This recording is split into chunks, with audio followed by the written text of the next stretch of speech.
గౌరవ ప్రజాప్రతినిధులు సహచర కార్యకర్తలందరికీ పేరు పేరున నమస్కారం. ఉపన్యాసం లేదు కానీ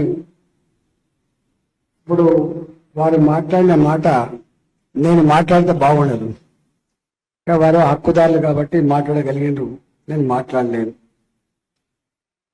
నేను చూస్తున్న మీటింగ్లు అన్నప్పుడు మీటింగ్లు మెకానికల్గా రాష్ట్రంలో అక్కడ వర్క్షాప్ జరగగానే జిల్లాల వారీగా వర్క్షాపులు, మండల స్థాయి వరకు వర్క్షాపులు, మీటింగ్ అయినా వర్క్షాపులు అయినా ఏదైనా ఈ పరంపర సాగుతుంది.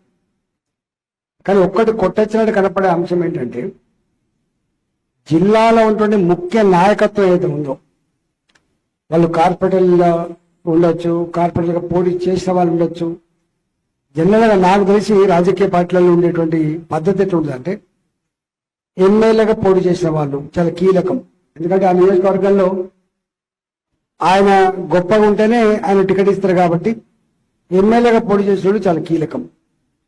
ఆ తదుపరి ఇక్కడ హైదరాబాద్ కాబట్టి కార్పొరేటర్గా పోటీ చేసిన వాళ్ళు చాలా ఇంపార్టెంట్. డివిజన్లో ఆయన కీలకం కాబట్టి ఆయనకి ఇవ్వగలిగినాం మనం. మండలంలోకి వస్తే జెడ్పీటీసీ స్థాయి ఉన్నోళ్ళు, ఎంపీపీ స్థాయి ఉన్నోళ్ళు చాలా కీలకమవుతారు. ఇట్లా ఎవరైతే ఎమ్మెల్యేలుగా పోటీ చేసిన వాళ్ళు ఉన్నారో, ఎమ్మెల్యేలుగా పోటీ చేయాలని చెప్పి కళ్ళు కంటున్న వాళ్ళు ఉన్నారో, ఎవరైతే కార్పొరేటర్గా పోటీ చేసిండ్రో గెలిచిండ్రో కార్పొరేటర్ స్థాయిలో ఉన్నటువంటి వాళ్ళు ఉన్నారో వాళ్ళే అసలు మీటింగ్ అప్పుడప్పుడు రాకపోతే ఇక అంతకంటే బాధాకరం అయితే ఒకటి లేదు. నేను చాలాసార్లు చెప్పిన రాజకీయాలలో ఉద్యోగికి 8 గంటల పని గంటలు ఉంటాయి, 10 గంటల పని గంటలు ఉంటాయి, 12 గంటల పని కాలం ఉంటుంది, 10 గంటలు ఉంటాయి. కానీ పొలిటికల్ ఎలిమెంటరీ మాత్రం 24/7 పని గంటలు ఉంటాయి. రాత్రి 1 గంటకు నీ డివిజన్లో, నీ నియోజకవర్గంలో, నీ ప్రజలకు ఏదైనా ఆపద వచ్చిందని ఫోన్ చేస్తే ఎత్తేటువంటి బాధ్యత రాజకీయ నాయకులకు మాత్రమే ఉంటుంది. మీకు అధికారులకి రాత్రి 9 తర్వాత ఫోన్ చేయాలంటే చాలా ఆలోచించి ఫోన్ చేస్తారు. కానీ ఎప్పుడంటే అప్పుడు ఫోన్ చేసేది మాత్రం కేవలం పొలిటికల్ లీడర్ మాత్రమే ఇవ్వాలి. ఎందుకంటున్నా ఇవ్వాలంటే అంటే 24/7 జాబ్లో ఉండాల్సిన మనం, నౌకర్లో ఉండాల్సిన మనం ఇవాళ డివిజన్ స్థాయి అంటే గ్రామీణ ప్రాంతాలు 2 మండలాలతో సమానం. అది 50,000, 60,000, 70,000 ఓట్లు ఉన్నటువంటి డివిజన్ ఉన్నాయి. కాబట్టి ఇవాళ మీరు కనుక సీరియస్గా ఇన్వాల్వ్ కాకపోతే కష్టమైనటువంటి ఆస్కారం ఉంటుంది. ఒకటి. రెండవది, చాలా మంది నేను చూస్తున్నా అంటే నీ ఎన్నికలు వచ్చినప్పుడు మాత్రమే వాళ్ళ చుట్టూ వీళ్ళు తిరగాలి, దరఖాస్తు పెట్టాలి, నాకు టికెట్ ఇవ్వమని చెప్పాలి, పైరవి చేయాలి, టికెట్ వస్తుంది, నీవే గెలుస్తావు అనుకుంటే అది పొరపాటు అవుతుంది. పార్టీలో ఎక్కడికక్కడ గ్రాస్ రూట్ లెవెల్ కనుక నిర్మాణం లేకపోతే, పటిష్టంగా లేకపోతే నువ్వు టికెట్ తెచ్చుకున్నా కూడా గెలిచే ఆస్కారం లేదు. కాబట్టి మరి గెలవాలనేటువంటి తపన ఉన్న వాళ్ళని ఐడెంటిఫై చేయమని చెప్పి కోరుతున్నాను. నేను మొన్న రాష్ట్ర లెవెల్లో నేను కొన్ని సూచనలు చేసిన, ప్రభాకర్ గారు చెప్పిందానే నా సూచన చేసిన. నా సూచనలన్నీ ఒక 10 సూచనలు ఉన్నాయి. ఆ సూచనలు ప్రభాకర్ గారు చెప్పి ఉంటారు. నాకు మళ్ళీ చెప్పనా? రైట్ అన్న. నేను ఒక 10 సూచనలు చేసిన, ముఖమాట లేకుండా చేసిన, దీంట్లో సెసపిషన్ లేవు కాబట్టి చేసిన. మొట్టమొదటిగా ఎప్పటి వరకైతే బూత్ స్థాయిలో కమిటీలు పటిష్టంగా ఉండవో మండల స్థాయిలో కూడా పటిష్టంగా ఉండే ఆస్కారం ఉండదు, నియోజకవర్గ స్థాయిలో ఉండేటువంటి ఆస్కారం ఉండదు. ఎప్పటి వరకైతే ఆ కింది స్థాయిలో మనం నిర్మాణం జరగదో అప్పటి వరకు పార్టీ సెటిల్ కాదు. ఎన్నికలు అనగానే పార్లమెంట్ ఎన్నికలు మాత్రం ఎన్నికలు కాదు. ఏదో కేంద్రంలో దేశం లెవెల్లో ఉండేటువంటి పర్సెప్షన్ బట్టి ఇలా మోడీ గారే మళ్ళీ ప్రధానమంత్రి ఉండాలి, దేశం సురక్షితంగా సుభిక్షంగా ఉండాలంటే, దేశం పురోగమించాలంటే భారతీయ జనతా పార్టీ నాయకత్వమే ఇవాళ దేశానికి పవర్లో ఉండాలన్నటువంటి భావన ఉంటే ఓట్లేయడం వేరు. కానీ ఇవాళ సర్పంచ్ స్థాయి నుంచి మొదలుపెట్టి జెడ్పీటీసీ ఎంపీపీ వరకు కావచ్చు, జిల్లా పరిషత్ వరకు కావచ్చు, ఇవాళ కార్పొరేటర్ మొదలుపెట్టి ఇవాళ మేయర్ వరకు కావచ్చు, ఎమ్మెల్యే నుంచి మొదలుపెట్టి ఎంపీ వరకు కావచ్చు, ఇవన్నీ కూడా సంపూర్ణంగా మనం ఉంటేనే రేపు మనం ఎమ్మెల్యేలు ఈజీగా గెలిచే ఆస్కారం ఉంటుంది, ఎంపీ ఈజీగా గెలిచే ఆస్కారం ఉంటుంది తప్ప లేకపోతే గాలెత్తే గెలుస్తాం, లేకపోతే లేదు. మనకు ఇప్పుడు ఈ బూత్ స్థాయిలో నేను చూసిన ఒక్కొక్కసారి ఒకటే ఇంట్లో ఇద్దరు ముగ్గురు రాసుకున్న బూతులు కూడా ఉన్నాయి నా హుజరాబాద్ చూసిన. అందువల్ల బూతులో ఉండేటువంటి వాళ్ళు ఒకటి ఆయనకు పార్టీ పట్ల కమిట్మెంట్ ఉండాలి, 2 అక్కడే ఉండాలి, 3 ప్రజల మీద ప్రేమ ఉండాలి, 4 ప్రజల సమస్య చెప్పకుండా స్పందించే నేచర్ ఉండాలి, 5 ఆయన పోలీస్ స్టేషన్ లో పనిపడ్డా ఎంఆర్ఓ ఆఫీస్ లో పనిపడ్డా వెంట పోయి పనిచేసే పద్ధతి ఉండాలి. ఆయనకు ఇంకొకటి కూడా ఉండాలి, నేను ఒక సర్పంచ్ కావాలి, నీ గ్రామంలో ఎంపీటీసీ కావాలి, లేకపోతే నేను ఒక జడ్పీటీ చూడని చేయకుండా ఈ పని చేయకండి, ఎఫిషియన్సీ వాళ్ళకి ఇవ్వండి. రెండోది ఏంటంటే ఒకవేళ బలవంతంగా మీరు ఇచ్చిన అనుకోండి, ఇక అది లేవద్దు, గుర్తుపెట్టుకోండి.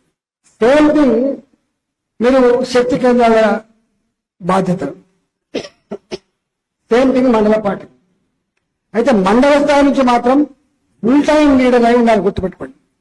రాజకీయాలను వృత్తిగా భావించి ఇదే పనిగా మనం పనిచేస్తూ ఉండాలి తప్ప ఊరికనే వాటికనే ఆ మీటింగ్ పోతే సరిపోతుంది, వాటికనే మన రిపోర్ట్ ఏమంటే అన్ని కూర్చొని రాసే రిపోర్ట్లు కాకుండా దయచేసి సీరియస్ గా 360 రోజులు ఫుల్ టైం నాయకుడిగా ఉండేవాళ్ళు మాత్రమే మండల పార్టీ అధ్యక్షులు, డివిజన్ పార్టీ అధ్యక్షులు వేయండి తప్ప, ఆ కమిటీలు వేయండి తప్ప, లేకపోతే మాత్రం ఏకడి నుంచి చెప్తాను. మూడోది ఏంటంటే నేను మొన్న చెప్పిన ప్రకారంగా ఈ బూత్ స్థాయిలో కావచ్చు, లేకపోతే మండల స్థాయిలో కావచ్చు, ఈ మండల స్థాయిలో జరిగే కోర్ కమిటీ మీటింగ్లు కావచ్చు, మండల స్థాయి మీటింగ్లు కావచ్చు, వాళ్ళను అంతకు ముందు గొప్పగా విధులు నిర్వహించి ఏదైనా కారణాల వల్ల కొంత రాకపోయినా పిలుచుకునే ప్రయత్నం చేయాలి, గౌరవించుకునే ప్రయత్నం చేయాలి, గుర్తించే ప్రయత్నం చేయాలి. వాళ్ళ స్థాయి తగ్గట్టుగా వాళ్ళు చేసే పనిని బాధ్యత అప్పచెప్పాలి తప్ప వాళ్ళు మొత్తమే పిలవకుండా ఉండే పద్ధతి మంచిది కాదని చెప్పి మనవి చేస్తున్నా. కొంతమంది ఎక్కడ చూస్తారంటే నేను ఉన్నా, నా గురువు ఒక ఆయన ఉండే, ఆ గురువు గారు నేను లీడర్ అయినా, నేను జిల్లా అధ్యక్షుడు అయినా, ఆ గురువు గారు వస్తే ఈయన కొంచెం ఫీల్ అవుతారు కావచ్చు, అయ్యో నాకు ఆయన గురువు గారు కదా, నేను ఇలా ఆయన కింద పనిచేసి ఇలా జిల్లా అధ్యక్షుడైనా ఆయన కింద కూర్చో, అట్లాంటి ఆలోచన చేయకండి. మన గురువు అయినా, మనకంటే సీనియర్ అయినా, పెద్దవాళ్ళైనా తప్పకుండా మీటింగ్ పిలుచుకొని గౌరవించుకుంటే లేకపోతే ఏమవుతుంది, నేను ఇంతకుముందు చెప్పినట్టుగా మీటింగ్ జరుగుతుంటది, ఆయన బయట ఉంటాడు, ఇంట్లో జరుగుతుందా అని ఏమన్నా మీ మీటింగ్ జరుగుతున్నట్టు నువ్వు పోతలేవా అని చెప్పి, ఏమన్నా అక్కడ మీటింగ్ జరుగుతుంది కదా నువ్వు పోతలేవా అని చెప్పలే అని చెప్పి ఇన్సల్ట్ గా ఫీల్ అయితే ఆస్కారం ఉంటుంది. కాబట్టి ఇక్కడ ఏ స్థాయిలో కూడా మండల స్థాయి, బూత్ స్థాయి నుంచి మొదలుపెట్టి నియోజకవర్గ స్థాయి వరకు, జిల్లా స్థాయి వరకు సీనియర్ మోస్ట్ లీడర్లు ఎవరైతే ఉన్నారో వాళ్ళు ప్రజలు ఎంత పలుకుబడికల్లో ఉన్నారో వాళ్ళు ఏ స్థాయిలో ఉంటే ఆ స్థాయిలో పిలుచుకొని గౌరవించుకొని పని అప్పచెప్పాలని మాత్రం నేను సూచన చేసినాను. తర్వాత ఇవాళ మీరు ఇంత 3,68,000 అది మాదేంటి సభ్యత్వం అయిందని చెప్పినాం ఒక 5 రోజుల క్రితం 6 రోజుల క్రితం. అయితే 3,68,000 అనేది మంచి సంఖ్యనే కాదంటలేదు, కానీ దీంట్లో చేసిన చేసిండు, జరిగిన కానీ జరగలేదు. యూనిఫామ్ డిస్ట్రిబ్యూషన్ కానీ, యూనిఫామ్ మెంబర్షిప్ కానీ, యూనిఫామ్ పని కానీ జరిగినట్టుగా లేదు. కాబట్టి దయచేసి మనకు ఒక డివిజన్ మంచిగా ఉంది, ఇంకో డివిజన్ మంచిగా లేకపోతే ఆ మంచిగా లేని ఎఫెక్ట్ గా మంచిగుండే డివిజన్ పడే ఆస్కారం. ఇక్కడ ఒక దగ్గరనే ఉంది, ఎక్కడ వేసాక బీజేపీ అంటారు, ఈ ఒక్క నియోజకవర్గాలే ఉంది, ఇంకెక్కలేదు. ఇవాళ అన్నిట్లో యూనిఫామ్ గా పార్టీ అభివృద్ధి అయితేనే అంతటి విజయం సంపూర్ణంగా ఉండే ఆస్కారం ఉంటుంది. రేపు ఈ ప్రభుత్వం ఏం చేస్తుంది, ఇవాళ అన్ని పెరిఫెరల్లో ఉన్నటువంటి అన్ని మున్సిపాలిటీలను కూడా జిహెచ్ఎంసీలో కలుపుతున్నామని చెప్పి పెట్టిండు. రెండోది ఇవాళ ఎవరెవరు ఏ గ్రామాలు అయితే ఇప్పటివరకు ఉన్నాయో ఆ గ్రామాలన్నీ కూడా అన్ని మున్సిపాలిటీలో కలిపింది. పోచారం మున్సిపాలిటీలో కావచ్చు, ఫిర్జాదిగూడ మున్సిపాలిటీలో కావచ్చు, నీకు మేడ్చల్ మున్సిపాలిటీ కలిపింది. అది తప్పకుండా ఏదో ఒక రకంగా జిహెచ్ఎంసీ పరిధిలోకి వచ్చే ఆస్కారం. వాళ్ళు 3 ఆలోచన చేశారు. ఈ జిహెచ్ఎంసీని 3 భాగాలుగా చేసి 3 మేయర్లు పెట్టాలని చెప్పి అనుకుంటారు. ఒకవేళ అది జరిగితే ఒక మొత్తం నార్త్ హైదరాబాద్ వాళ్ళ ప్రకారంగా నార్త్ హైదరాబాద్ లో ఎవడు చేజమ్మ దిగచ్చినా కూడా ఇక్కడ ఎగిరే జెండా కాషాయ జెండా మాత్రమే. దాన్ని ఎవరు ఆపరు, దాన్ని ఎవరు ఆపరు. ఒకవేళ కనుక రేపు మొత్తం జిహెచ్ఎంసీ పరిధి అంతా కూడా 200, 250 కార్పొరేటర్ కనుక చేస్తే ఇవాళ అత్యధికంగా కార్పొరేటర్లు, అత్యధికంగా డివిజన్లు కలిగినటువంటి ఇది కూడా ఇవాళ ఈ ప్రాంతం వచ్చి నాకు తెలిసి ఒక 200 కనుక వస్తాయి. అలా 70 కార్పొరేటర్లు ఇవాళ మల్కాజిగిరి పార్లమెంట్ నుంచి వస్తున్న విషయం మీరు మర్చిపోకండి. ఎందుకంటే న్యూలీ ఎక్స్పాండెడ్ సిటీ మాత్రమే కాకుండా ఎవర్ ఎక్స్పాండింగ్ సిటీ కూడా ఈ ప్రాంతమే. కాబట్టి ఇవాళ కూడా కొన్ని లాక్ అయిపోయినాయి. సికింద్రాబాద్ లాక్ అయిపోతుంది, గుర్తుపెట్టుకోండి. సికింద్రాబాద్ లాక్ అయిపోయింది. హైదరాబాద్ కొంత ఛాన్స్, అది కూడా లాక్ అయిపోయింది. హైదరాబాద్ లాక్ అయిపోయింది, సికింద్రాబాద్ లాక్ అయిపోయింది. ఇవాళ పెరగగలిగేది మల్కాజిగిరి పార్లమెంట్ మాత్రమే పెరగగలిగేది. ఇవాళ మెదక్ పార్లమెంట్ పెరగగలిగేది, ఇవాళ చేవెళ్ల పార్లమెంట్ పెరుగుతుంది, రేపు భువనగిరి పార్లమెంట్ పెరిగే ఆస్కారం ఉంది. కానీ జిహెచ్ఎంసీలో కలిసి దాన్ని మాత్రం ఇవాళ చేవెళ్లకు ఛాన్స్ ఉంది, మనకు మాత్రమే ఛాన్స్ ఉంది. కాబట్టి డెఫినెట్ గా ఏదో రకాల 200 అయినా కూడా ఒక ఇప్పుడు 40 గెలుచుకున్నాం, మనం 48 గెలిచాం. మనం రేపు 100 గెలిస్తే జెండా మనకే గెలుస్తుంది. మనకు పొత్తుండే పార్టీలు లేవు.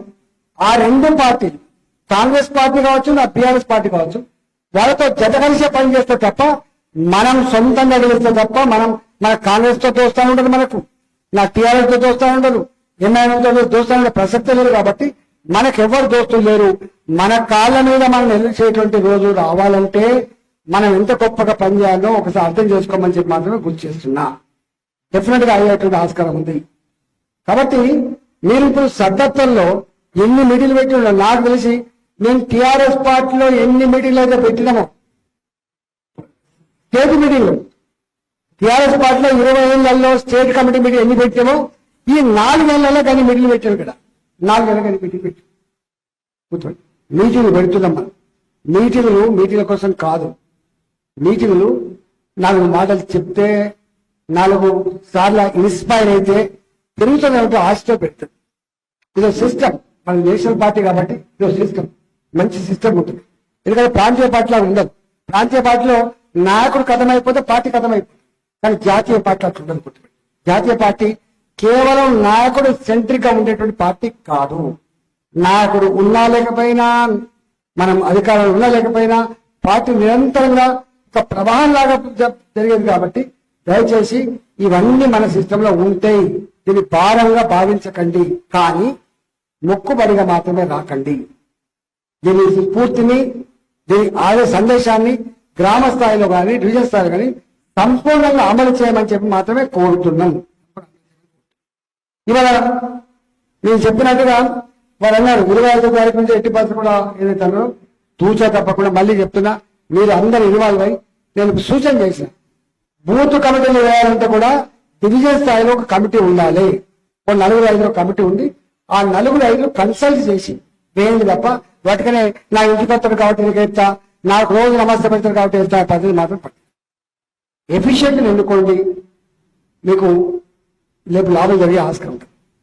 నాయకులు కూడా ఎట్లున్నారంటే, నేనున్నా సపోజ్ నాకు డివిజన్ స్థాయిలో గొప్ప నాయకత్వం ఉందనుకోండి, నాకు టెన్షన్ తక్కువ ఉంటుంది. డివిజన్ స్థాయిలో ఉన్నటువంటి వాళ్ళకి బూతులో గొప్ప నాయకుడు అనుకోండి, వాళ్ళకి టెన్షన్ తక్కువ ఆస్కారం. పార్టీ ఎక్కడైతే బలంగా ఉందో పైసలు పనిచేయవు, గుర్తుపెట్టుకో. పైసలు పనిచేయవు, లిక్కర్ పనిచేయదు. 365 days స్కూల్ నడుతుంది, కాలేజ్ నడుతుంది. ఎప్పుడు చదవడు, చక్కగా ఓటాడు, ఎగురుతాడు, టైం పాస్ చేస్తాడు. ఇంకా 4 రోజులు ఎగ్జామ్స్ ఉన్నాయని ఏం చేస్తాడు కదా, గైడ్ కూడా కచ్చుకోండి. గైడ్ కూడా కచ్చుకుంటాం చదువుతాడు. అది ఎక్కడి పాడలేదు. గైడ్లతో 99 మార్కులు వస్తాయా? గైడ్లతో వచ్చేది కేవలం పాస్ మార్కులు వస్తాయి, గుర్తుపెట్టుకో. గైడ్ మీద ఆశపడ్డాడు ఏ పూటకు ఆ పూట పాఠం చదివేవానికేమో మెరిట్లు వస్తాడు, డిస్టింక్షన్ వస్తుంది. కానీ 320 రోజుల 300 టైం పాస్ చేసి ఎగ్జామ్స్ అప్పుడే మొత్తం డే నైట్ చదువుతా కనుక ఉంటే ఆ గైడ్ చదువుకునేవాడికి ఎప్పుడు డిస్టింక్షన్ రాదు.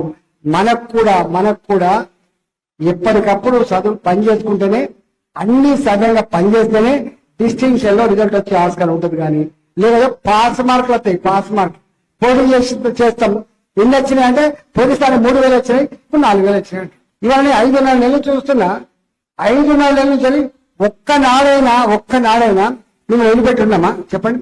ఒక్కనాడైనా మీరు చెప్పండి. ఒక్కరు ఢిల్లీలో ఉన్న తప్ప సింగిల్ డే కూడా మేము ఇంకొక పనిలో లేవు. మీ సుద్ధ తిరుగుతాను భూమి కదా. ఓకే, సూర్యుడు చుట్టూ తిరిగినట్టుగా ఈత దాంట్లో దేని తిరుగుతాడు, మల్కాగిరి పై చుట్టూ తిరుగుతాడు. నేను రాత్రి 10 గంటల దాకా తీసుకుపోతున్నాను అడిగి. రాత్రి 12 o'clock వరకు కూడా పెళ్లి అటెండ్ చేస్తాను, 1 o'clock వరకు కూడా తీసుకుపోతాను.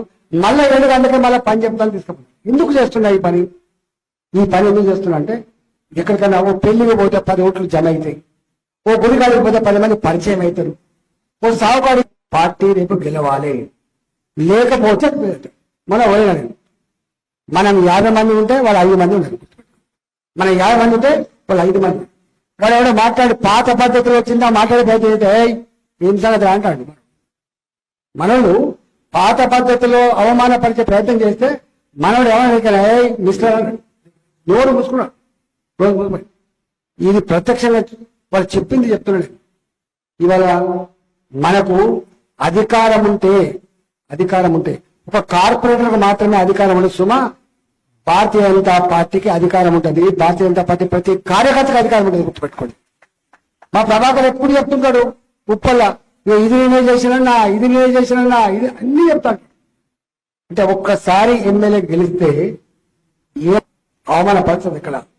కాబట్టి గల్ల కెంటర్ కావడానికి మనం తపన పడుతున్నాం. గత 3-4 ఏళ్లుగా నేషనల్ పార్టీ చాలా సీరియస్ గా యోచన అయిపోయింది. ఇవాళ ఈ రాష్ట్రానికి శ్రీరామ రక్ష, ఈ రాష్ట్రం గొప్పగా ఉండాలంటే, క్యాముల్ లేని వ్యవస్థ ఉండాలంటే బీజేపీతో మాత్రమే సాధ్యమవుతుంది. ఒక్కసారి బీజేపీకి అధికారం ఇచ్చి చూడాలి అనే భావన ఉన్నది. మీరు ఎక్కడైనా డీప్ గా చర్చించండి తెలుసు. కాబట్టి ఇక్కడ మనం పొందిన ఓట్లు 10 లక్షలు. మనం పెట్టిన టార్గెట్ ఫోన్ చేస్తున్నాం, రోజు ఎంతమంది ఫోన్ చేస్తున్నా అంటే, నేను కనబడితే చాలు ఏమైతే సభ్యత్వం ఎంత సభ్యత్వం అని చెప్పండి. కనుక ఇళ్లకు పోతే వాడకట్టుకో బస్తీకో పోతే నో అనేవాళ్ళు ఎవరు లేరు. ప్రతి ఒక్కరు ప్రేమతో సభ్యత్వం చేయడానికి సిద్ధంగా ఉన్నారు. కానీ ఆ నాయకులు పట్టుబడతలేరు. ఇది డ్రైవింగ్ ఫోర్స్. ఎవరైతే డ్రైవ్ చేయాలనో వాళ్ళే సీరియస్ ఎక్కడి చేస్తారు చెప్పండి.